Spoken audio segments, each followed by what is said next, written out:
Retrouvez Planète Locale avec la métropole Nice-Côte d'Azur.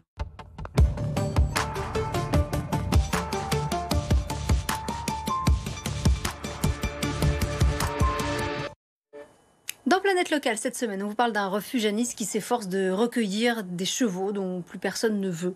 Cette association s'appelle Cheval Libre 06. Bonsoir Frédéric Goutard. Bonsoir. Vous êtes la présidente de cette association que vous avez fondée il y a quelques années. Aujourd'hui, vous prenez en charge quand même 45 chevaux. On va voir dans le détail tout à l'heure que c'est sur plusieurs sites.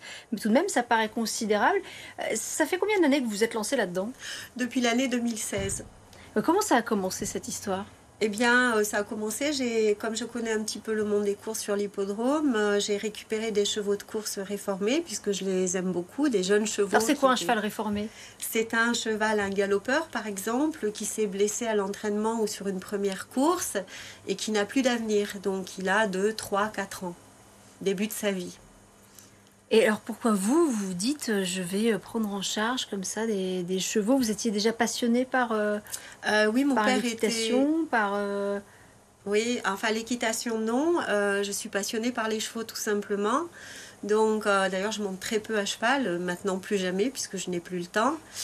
Et en fait c'est plus par passion et par amour du cheval tout simplement, puisque j'ai grandi dans ce milieu, puisque mon papa était éleveur de chevaux de course en Bourgogne.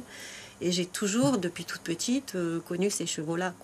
Alors, vous commencez donc par récupérer en 2016 des chevaux de course du côté de Cagnes-sur-Mer. Oui. Au départ, vous en avez combien? Alors, sur le départ, j'en avais une dizaine. Et à partir d'une dizaine, j'ai décidé de créer l'association Cheval Libre 06 pour justement mettre des termes et des mots sur ce que je fais, pour expliquer que c'est une association qui recueille les chevaux réformés des courses. Donc comment vous vous qualifiez aujourd'hui? Vous êtes une sorte de refuge, on peut dire ça? Je suis un refuge complètement, oui, puisque nous les gardons tous. Il n'y a aucun cheval revendu ni replacé. Ces chevaux, vous les gardez jusqu'à ce qu'ils décèdent en fait, hein? Tout à fait. Jusqu'à la fin de leur vie? Oui. Et d'ailleurs, quand vous les récupérez, souvent, est-ce qu'ils sont très âgés? Est-ce que justement, ce sont plutôt des chevaux en fin de vie? Alors, les chevaux de course, ils sont très jeunes. Donc, j'en ai quelques-uns qui sont là depuis 5-6 ans. Donc, ils prennent de l'âge, forcément, mais ils sont encore pas vieux.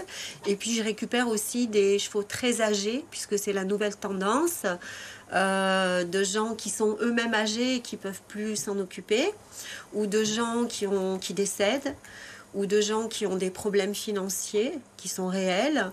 Donc j'ai sur le lot de chevaux que j'ai de tous les âges en fait.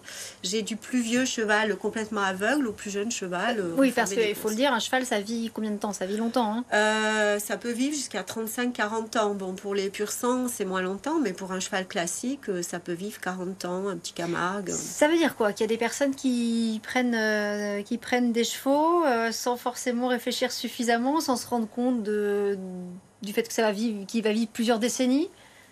Je ne saurais vous dire, mais bon, le fait c'est que en fin de vie, les chevaux posent un problème aux propriétaires, dans le sens où, par exemple, ils vont perdre leurs dents, donc ils peuvent plus manger du foin classique, et ça va coûter beaucoup plus cher d'adapter une nourriture pour un cheval âgé qui va perdre la vue, qui va développer des maladies. Il faudra des cachets, des vétérinaires. Je pense que les gens se font peur avec les frais d'un cheval, tout simplement. Est-ce que vous avez le sentiment qu'il y a de plus en plus de chevaux abandonnés? Oui.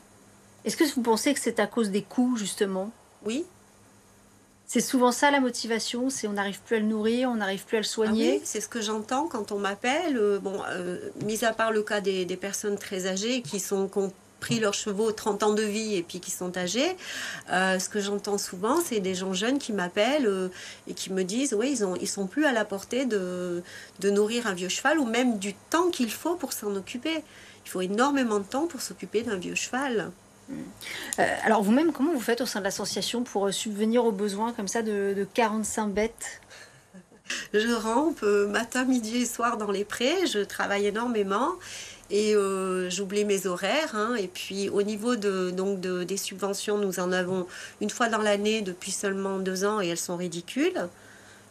Et pour le reste alors, vous faites comment? Ce sont les donateurs principalement qui financent le refuge. Donc vous vivez des dons aujourd'hui?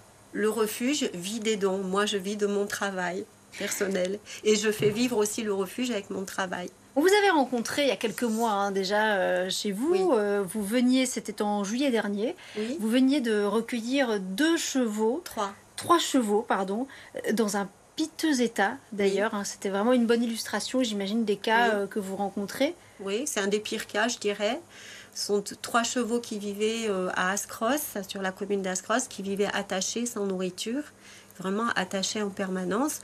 Donc ils ont eu beaucoup de souffrances et de carences. Et ils n'ont d'ailleurs aucune éducation, ils sont mordeurs et dangereux, à part la vieille maman.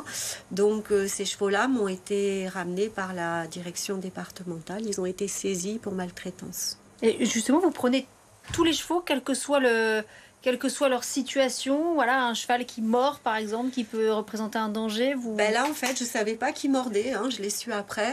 Donc, c'est une constatation que j'ai faite à son arrivée, puisque comme il était entier, on l'avait placé au club hippique de Nice et il a agressé une jeune fille au visage.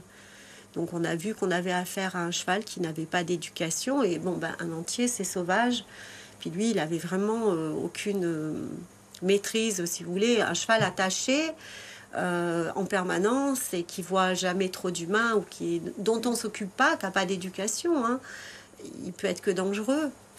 Alors, je crois aussi que vous proposez des activités de sensibilisation envers les jeunes publics. Est-ce que vous pouvez nous expliquer ? Alors non, moi je propose pas trop d'activités de sensibilisation envers le jeune public parce qu'en fait, alors expliquez-nous.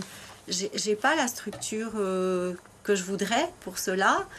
Et pour accueillir du jeune public, il faut aussi des assurances. Donc on ne peut pas faire venir justement n'importe qui autour des chevaux, surtout que j'ai une petite jument, notamment celle qui m'a été rapportée par la DDPP, qui est mordeuse. Donc le jeune public, non.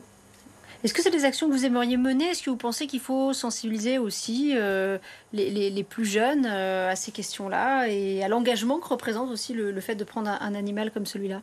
Oui, je pense qu'on devrait instaurer des formations ou des sessions, je sais pas, dans les écoles pour expliquer déjà ce que c'est qu'un animal. Parfois, j'entends des personnes qui viennent me voir et qui me disent « mais il peut avoir mal ».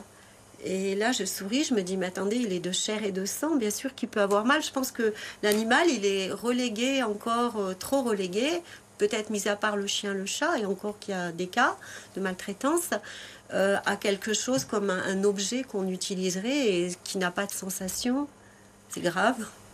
Merci Frédérique Goutard, présidente de l'association Cheval Libre 06, d'avoir été avec nous ce soir.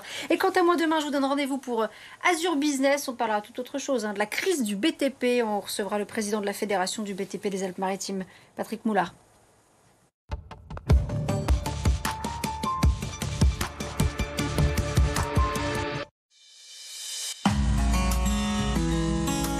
C'était Planète Locale avec la métropole Nice Côte d'Azur.